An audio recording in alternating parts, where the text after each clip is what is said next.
The Hunter's Heart, a cross-river state love story, the final part of this story. "This girl will be the death of me," he shouted. "How do I tell Solomon in Europe that my daughter is parading herself around the village with a hunter?" "I will talk to her," Kosi's mother promised, though she was also troubled. That evening there was a big confrontation at home. "Your suitor, Solomon, is coming to pay your bride price next week," her father announced. "I have already given him my word. Papa, I have told you to tell him not to come. I don't think I'm interested in marrying him anymore." "Kosi, have you gone mad?" "Mama, I'm not mad. I just don't want to marry Solomon." "Sister, if you know you are not getting married to Solomon, then pack your things and leave this house," her father shouted. "Otherwise I will kill you with my own hands." "And no problem," Kosi shouted back, tears streaming down her face. "If you want me to leave your house, I will leave. I will leave, no problem." "Kosi," her mother cried, shocked at her daughter's boldness. "But you wanted to marry him before," her mother said, trying to understand.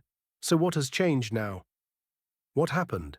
"Mama, that was before, not now again. I don't want to marry him anymore. My heart has changed." "Shut up," her father roared. "You must marry Solomon."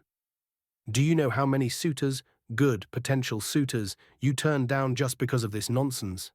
And now you are telling us you don't want to marry Solomon again. You must marry him. I have given my word." "Papa, you cannot force me to marry someone I don't want to marry." Kosi's voice was breaking with emotion. "It's my life. My own life. Allow me to marry who I want to marry. Please, Papa." "Mama, I can see you're completely mad," her father said coldly. "Mama, I am not mad. I am not mad. Is something wrong with your brain?" her mother asked, genuinely worried. "Nothing is wrong with my brain. Nothing is wrong with me. I just know what I want." But her father had walked away, too angry to continue the conversation. Days passed, and the tension in the house was unbearable. Kosi's father refused to speak to her. Her mother kept trying to convince her to change her mind about Solomon, but Kosi's heart was set. She loved Odenbo, and nothing could change that. One afternoon, while Kosi was at the market, Solomon himself arrived from Europe. He came with his family members, dressed in expensive clothes, wearing gold chains and watches, and bringing gifts. "I am so happy that you have decided to come home to take a wife," Kosi's father said, beaming with pride. "It indeed shows that you are a true son of your father, a man who remembers his roots." "Thank you so much, sir," Solomon said smoothly. "I couldn't forget my home, and I couldn't forget the most beautiful girl in this village." "Is she at home?" Solomon asked eagerly. "I would love to see her. It's been a long time since I set my eyes on her." "Ah, she's not here right now. She went to the market, but she will be back soon." "I told you she is still as beautiful as ever," Solomon's brother said. "She doesn't change." She and her mother. Beautiful people. Just then they heard footsteps. Kosi was coming back from the market, carrying a basket of vegetables on her head. "Here they are," someone announced. When Kosi saw all the people in her compound, her heart sank. She recognized Solomon immediately. He had grown fatter, and his skin was lighter, the typical look of someone who had been abroad for years. "Hey, look at her," Solomon's mother exclaimed, "still so beautiful." "Please drop your load and come greet everyone properly," Kosi's father ordered. Kosi set down her basket slowly. "Good afternoon, everyone." "Is this grandmother?" Solomon's mother asked, impressed. "Yes, I told you. She is right, my daughter. Very hard-working and industrious." "You can say that again," Solomon's brother agreed. "Okay, who do we have here?" Kosi asked, though she knew exactly who they were. "Mama, it's me." "Solomon." He stood up and spread his arms as if expecting her to run into them. "Solomon, you're back from Europe." "Yes, I'm back, and I came back for you." He was grinning widely. "Welcome back," Kosi said flatly. "Oh, my love. How are you?"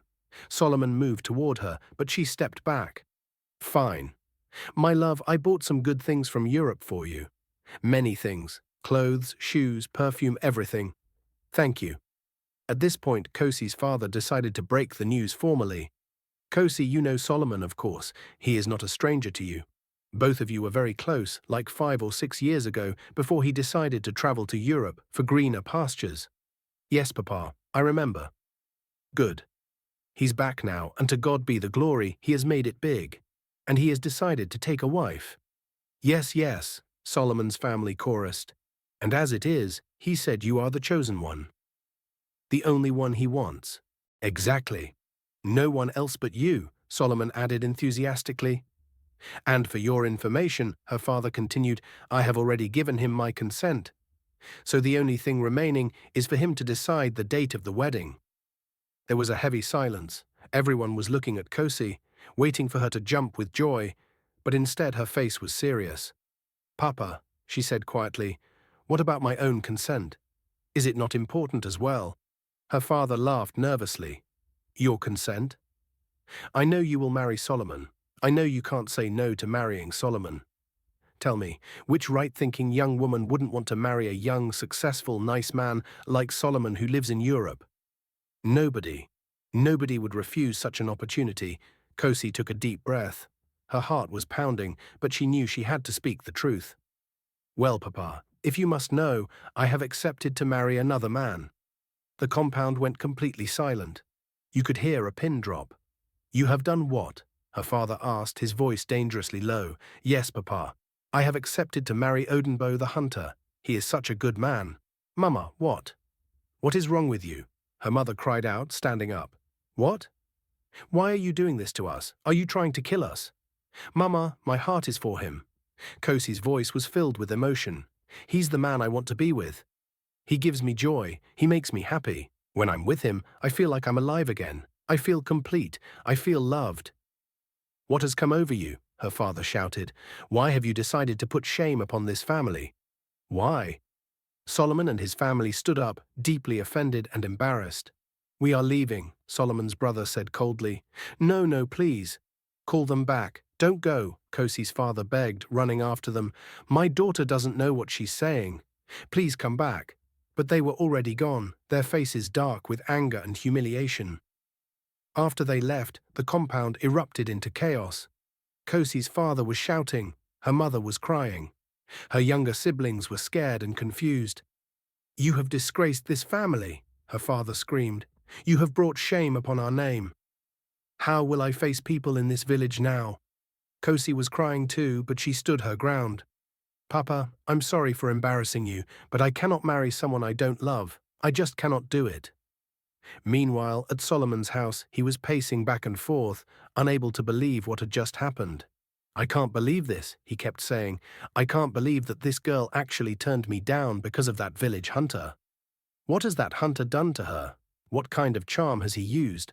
Honestly, I don't really know, his brother said. But you know hunters are very dangerous.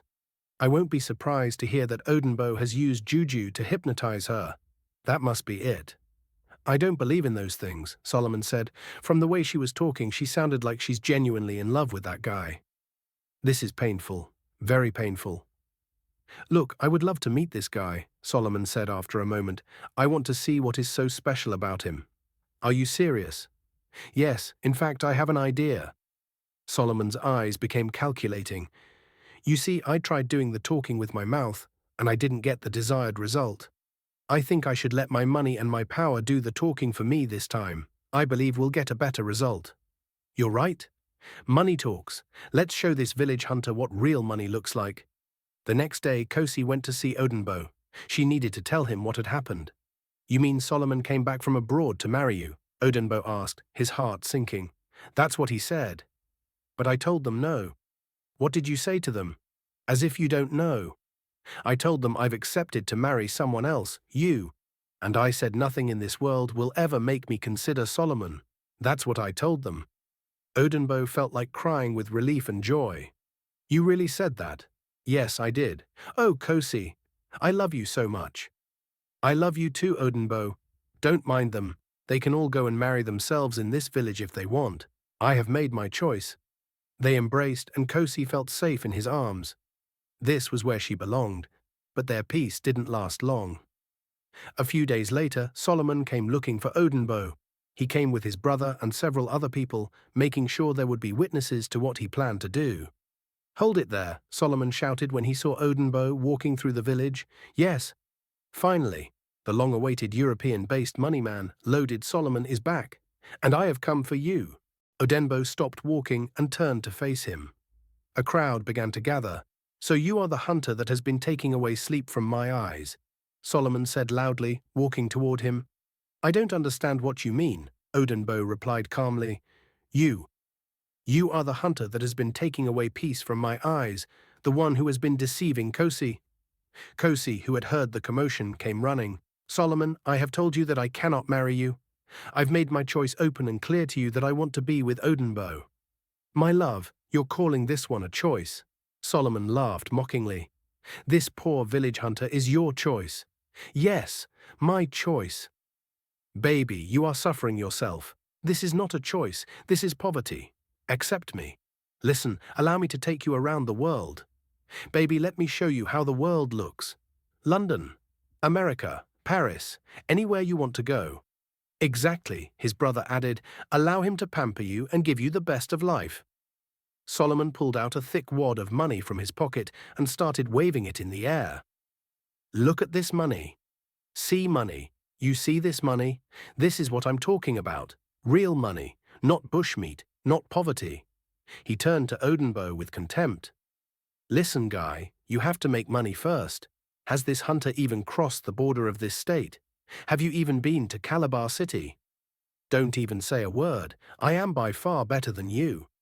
Listen, Solomon continued, addressing Kosi now. If you listen to me, if you accept to marry me today, I'll take you to Europe. I'll take you shopping in London. You'll pick money, real money, not bush meat from the forest. Money answers all prayers. Tell your boyfriend here to go and make money first. He pulled out more money from his other pocket. See? This is just pocket money. This is what I spend on drinks in one night. And you want to compare this to your hunter boyfriend who brings you a grass cutter? The crowd was murmuring. Some people looked impressed by Solomon's wealth, others looked uncomfortable with his showing off. Odenbo stood there calmly, not saying a word. He refused to be provoked. Leave it! Leave it!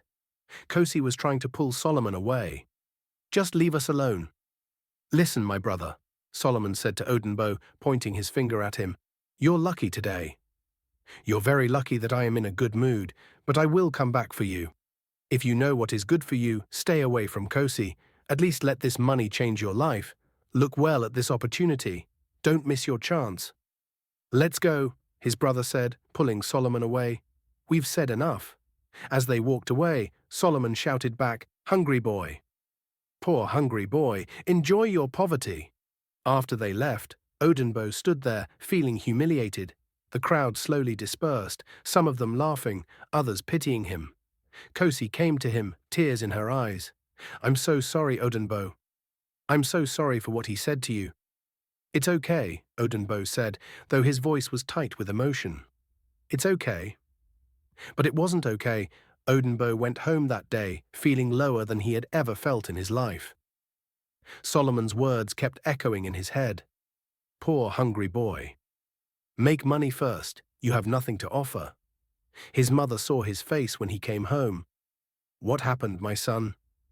Odenbo told her everything, about Solomon confronting him, about the money, about the humiliation. Woman, you had better talk to your son to stay away from my daughter. It was Kosi's father. He had followed Odenbo home, his face red with anger.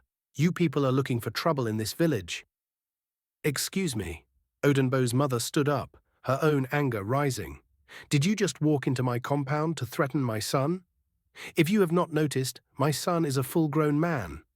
I don't have any right whatsoever to tell him who to associate with or who not to associate with. Oh, so you are the one encouraging him to keep messing with my daughter. I don't understand. Did you leave your house and come here to banter words with me, to warn me, or to insult me? What exactly do you want? You will soon find out what I came here to do. Tell your stupid son to look for his class and leave my daughter alone, you riffraff. I have warned you several times to stay away from my daughter. She's not your class. She cannot marry you. Stop wasting her time because I will never consent to such a marriage. My daughter cannot marry a common hunter like you. Your wife married you as a hunter, Odenbo's mother shot back. If my memory is not lying to me, you were a poor hunter when you married her. Your situation was even worse than my son's. Shut up, woman. Times have changed. Your memory is deceiving you. No, no, no. Odenbo stepped forward, his voice firm. Don't ever tell my mother to shut up. The one thing I won't take is you coming here to insult my mother. You can insult me, but don't insult my mother. I won't take that. Let me not see your miserable, wretched self close to my daughter ever again. Kosi's father was shaking with rage. Because I, Chief Udoka, can never be an in-law to a common hunter. Look at you, wretched and poor. I remember when you were begging fellow hunters for meat because you couldn't catch anything. Look at you now, thinking you can marry my daughter. I've heard you, Odenbo shouted back. You can insult me all you want. But don't come here to insult my mother. Don't ever do that again. After Kosi's father left, Odenbo sat down heavily. His mother sat beside him, putting her arm around his shoulders. My son, don't let that man's words break you. Mama, maybe he's right. Maybe I'm not good enough for Kosi. Look at me. What do I have to offer her? Solomon has money, connections, a life abroad. What do I have? Just my hunting gun and some traps in the forest. No, my son. Don't talk like that. You have something more valuable than money. You have integrity. You have honesty. You work hard with your own hands. You don't cheat people or steal. That is worth more than all of Solomon's money. But Odenbo couldn't shake off the feeling of inadequacy. That night, he made a decision. The next morning, he went to see Kosi. They met on a lonely road. I'm thinking of going to the city, he told her, to Port Harcourt or maybe Lagos, to see what I can make of my life. Your father won't let me marry you because I'm just a hunter. They'll go there, make some money, and I'll come back before you know it. Then I'll marry you properly, with enough money to pay your bride price and take care of you. Kosi felt her heart breaking. What exactly are you going to the city to do? Trading. Business. You see, I have some cousins over there, and they are doing very well. They've been calling me to come and join them. So now I believe it's time for me to go. What do you want me to say? Kosi's voice was small. It's obvious you've made up your mind. I have nothing else to say but to wish you good luck. You don't look happy. Do you expect me to be happy? You're going to leave me for a very long while. I don't know when I'll see you again. Love, I'm just going to hustle, and I will come back before you know it, I promise. But I don't want you to go. Tears were flowing freely down Kosi's face now. I'm not complaining about your situation. I'm okay with you just the way you are. Trust me. You're getting married to me, not my family. We don't have to change anything, but Odenbo had made up his mind. Babe, your family doesn't want me. I need to prove myself. I need to show them that I can be somebody. When Odenbo told his mother about his plans, she cried, Mama, I'm not going forever. I'm just going to the city to hustle like every other young man. Before you know it, I will be back, and I promise you, I'm going to make it big. I know you will, my son. And I know you will come back, but I'm going to miss you greatly. This house is going to be lonely without you. I'll miss you too, Mama. But I have to do this. For Kosi. For us. For our future. His mother hugged him tightly, tears streaming down her face. Okay, take care of yourself, my son. Write to me. Let me know how you are doing. I will, Mama. I promise. The day Odenbo left for the city, Kosi stood at the edge of the village, watching him go. He had one small bag with his clothes and some money he had saved from selling bushmeat. He looked back one more time, waved at her, and then disappeared down the road. Kosi stood there long after he was gone, tears streaming down her face. Please come back soon, she whispered. Please don't forget me. 2 long years passed, years of waiting, years of hoping, years of missing Odenbo so much that Kosi felt like a part of her soul was missing. At first, Odenbo called regularly. He would tell her about the city, about his business, about how hard he was working. But as time went on, the calls became less frequent. Sometimes his phone would be switched off for days. Sometimes he would promise to call and then not call for weeks. Kosi became like a shadow of herself. She lost weight. Her eyes lost their sparkle. She would sit for hours, just staring into space, thinking about Odenbo. If you see Kosi now, you won't believe it, her friend Amaka was telling someone. She has grown so thin that you will wonder if she eats at all. And you know me, I don't hide my mouth. I told her that she was malnourished. And do you know what she told me? She said, Amaka, what is the matter with you? Kosi interrupted. I've been talking to you here, and you're not even listening to me. Instead, you're looking at your phone. What is it? I'm sorry, Amaka said. What were you saying? Odenbo has not called me all day, and it's so unlike him. He's always the first person to call me every morning. Look at the time. It's already past noon, and he has not even called. I'm worried. I was thinking that maybe something serious has happened to him. Maybe he's just busy, Amaka suggested. That's why he hasn't called. No, you don't understand. He's never too busy for me. He always finds time to call. Always. So have you tried calling him? Yes, many times, but his number keeps saying switched off. I'm very worried, Amaka. Relax. Maybe he has a flat battery or network problems or something like that. Don't get yourself worked up over nothing. I hope so. I really hope so. The thing is that I miss him so much. It's been 2 years, Amaka. 2 whole years. I know you miss him, and I'm sure he misses you too. Just be patient. But Kosi couldn't relax. Something felt wrong. She had a bad feeling in her stomach that wouldn't go away. Later that day, while she was at home, her phone finally rang. It was Odenbo. Hello, my love. Kosi's voice was filled with relief and joy. Hello, Kosi. I'm sorry, please, I'm very sorry. Babe, I've been trying to call you since morning.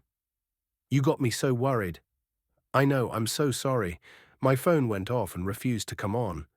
So I took it to the repair shop, but when I got there, the man had closed for the day. I just got it fixed now. I'm sorry, it won't happen again. So how are you?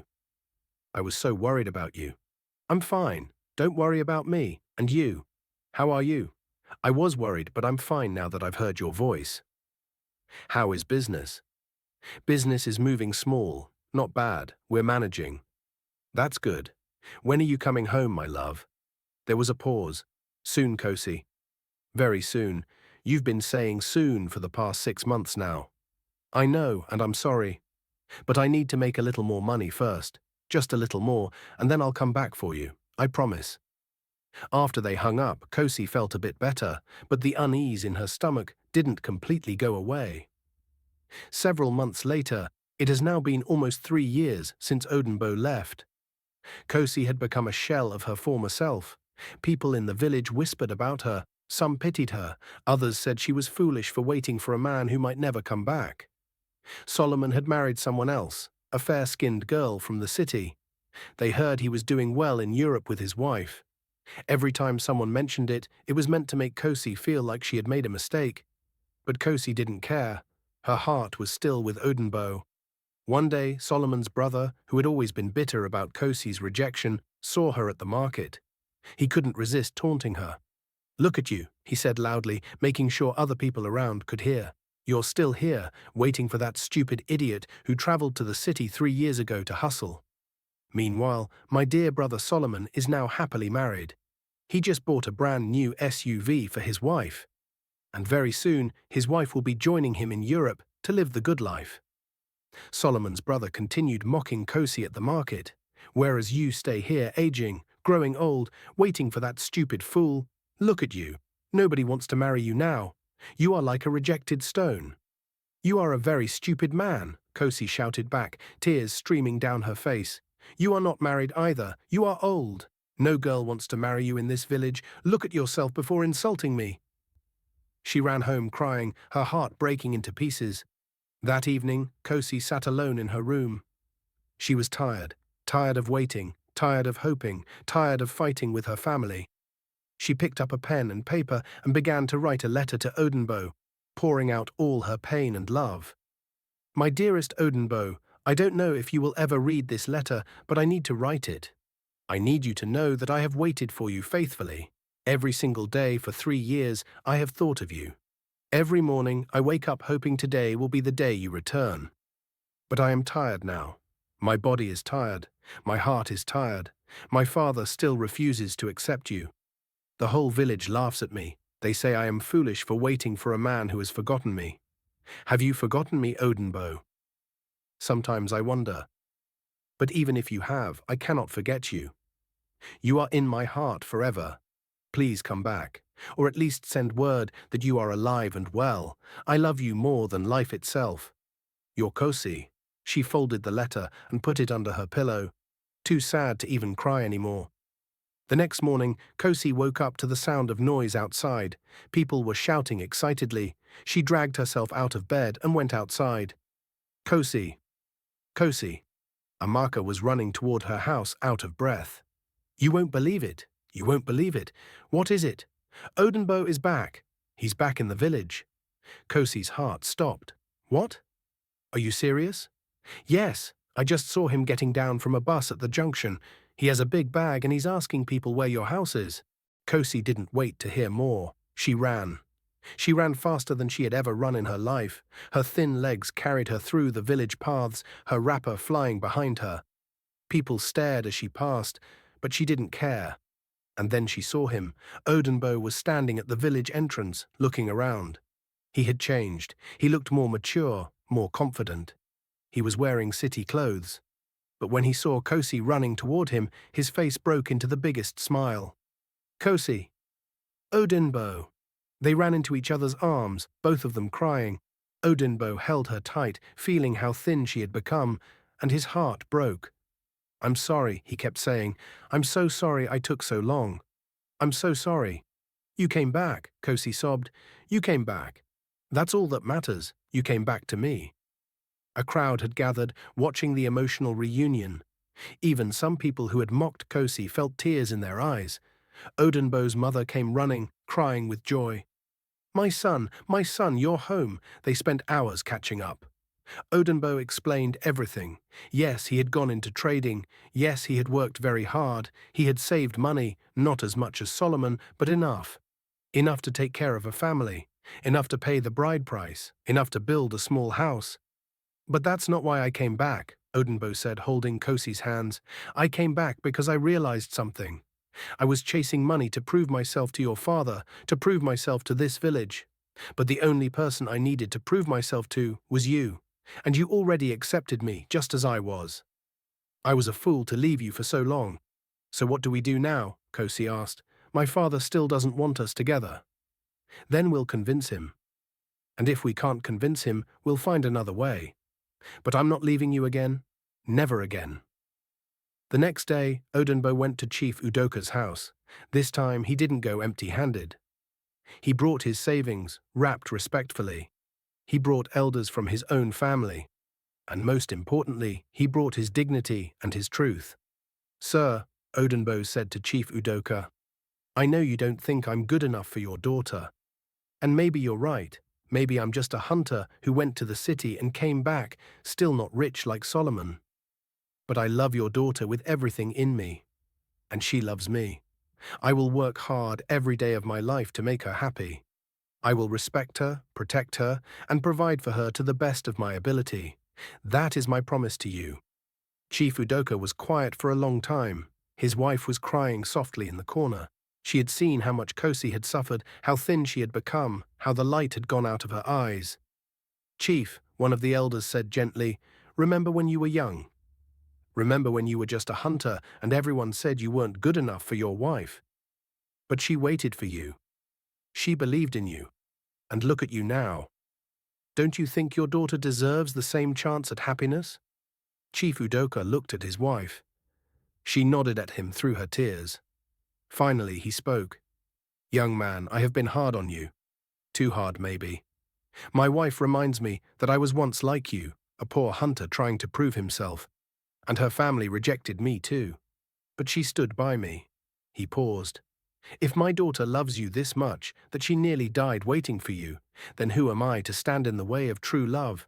Kosi, who had been listening from inside the house, burst out crying with joy and relief. "But," Chief Udoka raised his hand, "you must promise me something. Promise me you will take care of her. Promise me you will work hard. Promise me you will make her happy." "I promise, sir," Odenbo said, his voice thick with emotion. "I promise with all my whole heart." 3 months later, the village of Akpabuyo was celebrating. It was Odenbo and Kosi's wedding day. The whole community came out. There was music, dancing, food, and joy everywhere. Kosi wore a beautiful traditional cross-river attire. bright-colored wrapper and blouse with coral beads. She looked healthy again, having gained back her weight. Her eyes sparkled with happiness. Odenbo wore his traditional warrior attire with his hunting knife ceremonially at his side, a symbol of who he was and who he would always be. As they danced together in the village square, Kosi sang the song that had been in her heart all along. Hunter, hunter, I will marry you. Hunter, hunter, I have married you. Hunter, you are my own. Hunter, I am your own. All my heart belongs to you. Your people are my people. My own are your own. Without you, I cherish nobody. I will follow you anywhere. I will be by your side forever. Oh, my hunter, my love. As the celebration continued, Kosi looked up at the sky and whispered, "Thank you, Grandma. You were right all along. Hunters do make the best husbands. Thank you for teaching me to follow my heart." And in that moment, with Odenbo's arms around her, surrounded by their community's love and blessings, Kosi knew that every tear, every struggle, every moment of waiting had been worth it. Because true love, the kind that waits and endures and believes, that kind of love always finds a way home. The end of the story. Thanks for watching. Please subscribe to this channel for more content like this. Make sure you drop your comment and share your thoughts with us.